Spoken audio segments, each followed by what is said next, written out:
High সবাই, জি কি ভাইয়া। অবস্থা, কেমন লাগতেছে?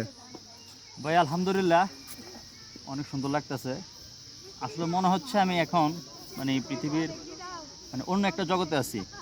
মানে সত্যি কথা, মানে লাস্ট 3 দিন বা 4 দিন 4 দিন আমার কাছে মনে হচ্ছে আমি একটা অন্য একটা জগতে আছি।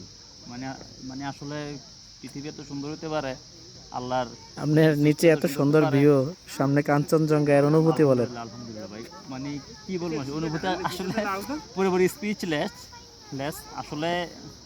যারা আমার মনে করেন ভিডিওটা দেখবেন, হয়তো বা আমি চেষ্টা করব এখানের মানে ভিউটা সুন্দরভাবে তাদেরকে দেখানোর জন্য। কিন্তু আসলে সত্যি কথা, আপনার যদি মানে সামনে না আসেন, সামনে এসে না দেখেন এই ভিউটা, আপনার যে ফিলটা ওটা আপনারা মানে পাবেন, হয়তো ফিল পাবেন আমি জানি। বাট এই যে সামনে বসে আমি এই কাঞ্চনজঙ্ঘা প্লাস এই যে কাঞ্চনজঙ্ঘার জন্য মানুষে মানে মানে ভিড় তো আছেই। বাংলাদেশ, নেপাল, ইন্ডিয়াতে তো মানে ভিড় আপনার এখানে লেগেই থাকে। তো আমরা আলহামদুলিল্লাহ খুব সহজেই কাঞ্চনজঙ্ঘার মানে ভিউটা দেখছি। মানে আসলে এটা অন্যরকম একটা ফিলিংস। প্লাস প্লাস হচ্ছে দার্জিলিংয়ের যে সুন্দর ইয়েগুলো ভিউগুলো আসলে অনেক মানে মানে অন্যরকম ফিলিংস। মানে আসলে ভ্রমণ না করলে আসলে এই মানে ফিলিংসগুলো আসতো না জীবনে।